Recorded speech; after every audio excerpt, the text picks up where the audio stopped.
ګران لیدونکو یو ځل بیا په خیر راغلاست. ډاکټر صاحب اوس راځو دې موضوع ته. کله چې جروحات ډېر زیات وي او د سترګې سترګه ډېر زیات تردید لیدلی وي نو په دې برخه کې به په دغه وخت کې موږ څه کولی شو د ناروغ سره؟ نو موږ مخکې هم ورباندې بحث وکړو چې لومړي صورت کې د انسان حیات مهمه ده.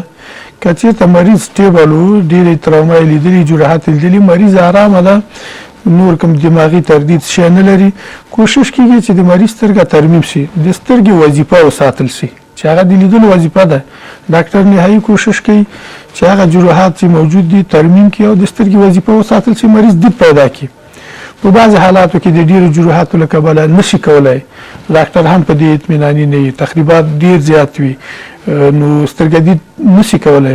بیا هم ډاکټر نهایي کوشش کوي چې د سترګې ساختمان وساتي چې د کازمیټیک له نظره یا د ظاهري شکل له نظره که دید ونه لري، سترګې موجودیت او ثبات باید وساتل شي، ښکلا باید وساتل شي، ښکلا وساتل شي. دې ته ډېره توجه کیږي.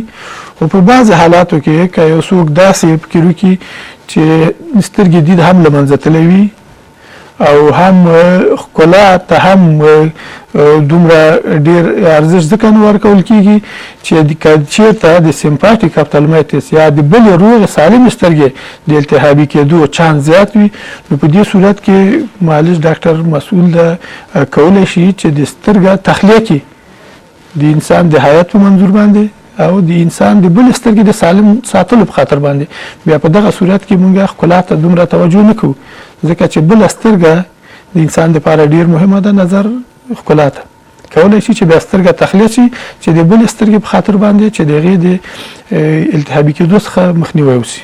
بیا هم مننه ډاکټر صاحب. لکه څنګه چې تاسو ته پته ده چې نن سبا د ژمي موسم دی او اکثره دوستان د غوښه پخول یا لوبیا یا داسې نور غذاګانې په دیګ بخار کې د کوټو کې خپل کوټو کې دننه د دیګ بخار د بخارۍ په سر باندې دغه دیګ بخار ږدي او هلته پخلی کوي. بعضې وخت کې دوی فکر نه کېږي دا دیګ بخار همداسې ایښودل شوی وي او داسې انفجار کوي یا دغه کوي، نو د دیګ بخار د جروحاتو هغه سترګو باندې چې کوم تبدیلات منځته راوړي دغه وړي مشکل منځته راوړي په دغه کوټه کې چې څوک موجود وي یا دا چې هماغه خپله کم میرمن یا څوک چې دغه اشپز چې دغه اشپزي کوي او د بخار تردید ویني، په دې اړه یو څه رڼا واچوو، یادونه وکړي چې دا څه ډول تردیدات دي او څه کولی شو؟ ډېره ښه پوښتنه مو کړله. دا پخپله د تردیداتو یوه نوعه ده، خصوصا په دغه وختونو کې چې ژمی ده دغه واقعات په شبخانو ته ډېر مراجعه کوي. دا پخپله د تردیداتو یوه نوعه چې کیمیاوي تردیدات دي، فرضاً تیزاب شو چې مایعات دي، قلویات شو، حتی په دیګ کې چې شی موجود دي خامخا دا د دوه حالتونو نه خالي نه دي، یا کېدای شي تیزابي خاصیت ولري یا قلوي خاصیت ولري یا پی ایچ خنثی ولري. خو بیا هم د تروما یو نوعه ده چې کېدای شي په مختلفو درجو سره د یو انسان سترګه معیوبه کړي. نو په دغه حالاتو کې د سترګه په مختلفو درجو سره یوازې د سترګې نه د ټول مخ سوځېدل رامنځته کېږي چې مختلفو درجو سره تر 4مې درجې پورې، چې فرضاً په لومړۍ درجه کې مریض کېدای شي ښه دید ولري، سترګې شاوخوا سوځېدلې وي، اچپان سوځېدلې وي، ابرو سوځېدلې وي، سترګې قرنیه پاکه اوسي چې په لومړۍ درجه کې اوسي چې ډېر انځارې ښه اوسي، حتی کله کله کېدای شي تر 4مې 5مې درجې پورې د سترګې شفافه برخه قرنیه دا رنګ سپین شوی وي، تخریب شوي وي، انساج او حجرات یې له منځه تللي وي چې په مختلفو درجو سره د سترګې د معیوبیت سبب کېدای شي.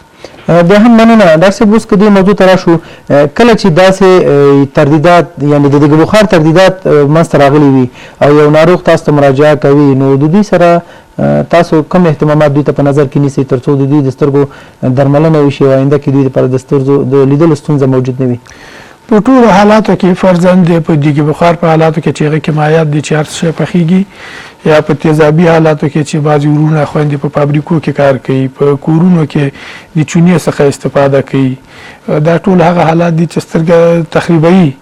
که داسې یو مریض په لومړی قدم کې مراجعه وکړي، نو مهمه دا ده چې مخکې دې نه مریض تاریخچه واخیستل شي، باید دفعتاً د مریض سترګې خلاصې کړل شي او هغه ووینځل شي په سیرم باندې تقریبا د 15 نه تر 10 دقیقو پورې هغه ووینځل شي. فرضاً که تیزابي کولی شي چې په وینځلو سره د هغې پی ایچ خنثی په طرف باندې لاړ شي، نورما په طرف باندې لاړ شي.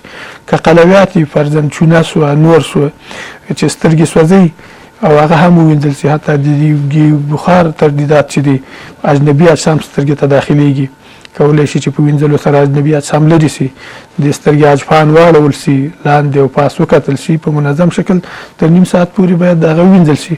وروسته د وینځلو نه نظر په د تردید په درجې پورې چې په لومړۍ درجه کې ده، دویمه، دریمه یا په څلورمه درجه کې ده، حتی تر پنځمې درجې پورې بیا متخصص ډاکټر کولی شي په خپل تداوی ته ادامه ورکړي او طبي تداوی سره هغه تداوی کړي.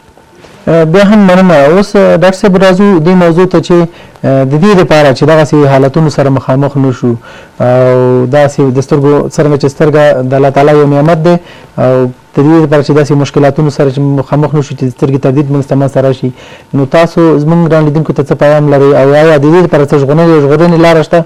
نو ژغورنه یې څه شی ده؟ ډېرې لارې موجود دي. فرضاً هغه ورونه چې فلزکاري کوي، نور شاقه کارونه کوي، په بعضې حالاتو کې هغوی سترګې د خطر سره مخ وي، دوی محافظوي عینکو څخه استفاده وکړي. ډېر واقعات داسې کېدای شي چې په فلزکارانو کې هغوی د چکش او اوسپنو څخه استفاده کوي. ډېره یو عادي پرچه چې حتی په ملي متر باندې کولی شي چې هغه په ډېر شدت سره د هغوی سترګې ته انفجار کوي. د سترګې باید ساختمانونو څخه تېرېږي، حتی په خلفي برخه کې ځای نیسي چې وروسته د سترګې ساختمان ته ګوري ډېر نورمال ښکاري، خو د داسې ناګواره حوادثو سبب کېدای شي چې بیخي سترګه له منځه ولاړه شي او هېڅ دید پیدا نه کړي. نو دغه ورونو ته زما خواهش ده، غوښتنه ده چې دوی د کار په وخت کې باید محافظوي عینکې استفاده وکړي او د سترګو ډېر خیال وساتي. همدارنګه هغه خویندې میندې ورونه چې هغوی په کور کې زندګي کوي، تېره شیونه فرضاً چاقو شو، قاشق پنجه شوه، چاړه شوه، حتی د پیچکاري ستنو څخه ډېر واقعات میخونو څخه چې ماشومانو لاسرسي نه لرې وساتي، ځکه چې هغوی کېدای شي نه پوهېږي په دې باندې. ډېر واقعات داسې سوي دي چې حتی په شبخانو کې بیا د هغوی د ترمیم قابلیت هم نه وي، سترګې بیخي له منځه تللي دي. دغه شیان ټول د ماشومانو د لاسرسي نه لرې وساتي. او همدارنګه خصوصا د اخترونو په وخت کې چې زمونږ په ملک کې بدبختانه وایم د پلاستیکي توپانچې، ټوپکونه ماشومانو ته اخیستل کېږي، هغوی نه استفاده کوي. دا ټول هغه قصدي تروماګانې دي، تصادفي نه دي چې هغوی رااخلي یو بل ماشومان په خپل منځ کې هغه باندې لوبې کوي، خو د هغه جانبي عوارضو باندې بیا نه پوهېږي. که خصوصا فکر وکړو په شفاخانو کې د اختر په لومړۍ، دویمه او درېیمه ورځو کې د بستر تقریبا 80% واقعات د سترګې هایپیما تشکیلوي او هغه هم ټول د دغسې واقعاتو د لاسه چې هغوی په سترګه باندې ضربه وارده سوي او هایپیما یې جوړه کړي د دغه واقعاتو له کبله بسترې کېږي. خواهش مې دا ده چې په دغه وختونو کې د دغه شیانو د استفادې څخه جلوګیري وشي. او همدارنګه هغه خویندې چې هغوی په اشپزخانه کې کار کوي، زیاتره دوی دې ته نه متوجه کېږي. هغه ګوټکونه چې دیګي بخار په سر باندې ښودل شوي هغه باید وخت په وخت پاک کړي، وی ګوري چې خلاص دي که نه دي. کله کله هغه بندېږي یا بعضې حالاتو کې هغوی قصدن په هغه کې یو څه شی ږدي چې تر څو دیګ زر پوخ شي. دا د دې سبب کېږي چې په دیګي بخار کې فشار زیات شي او د هغوی انفجار صورت ونیسي. نه یوازې دا چې مغه یو کس چې په اشپزخانه کې د خوا کې نور څوک موجود دي، خصوصا په کورونو کې چې په کوټه کې نور څوک ناست دي، دغه واقعات ډېر زیات لیدل کېږي او د ډېرو تخریباتو سبب کېږي. ډاکټر صاحب رفیق الله قیومي، بیا هم ستاسو ډېره مننه چې زموږ بلنه مو منله او زموږ ګران لیدونکو ته مو د سترګې د داسې یو مشکل په اړه چې رښتیا د هغې پېښې او قوا زموږ په هېواد کې ډېر زیات دي معلومات ورکړه. تشکر ستاسو څخه هم مننه چې موږ ته هم وخت راکړ. رمضان ګران لیدونکو، دا وه زموږ د دې اونۍ د روغ رنځور خپرونه چې تاسو ته مو وړاندې کړه. په دې هیله چې د پام وړ مو ګرځېدلې وي، نو په آخر کې به زه د خپلو ټولو تخنیکي همکارانو څخه په مننې تاسو په بخښونکي خدای وسپارم. الله عمر شاه، خوشحاله شبی ولرئ. دغه خپرونه تاسو ته شفاخانه کابل آسیا برای تامین صحت شما لخوا وړاندې شوه.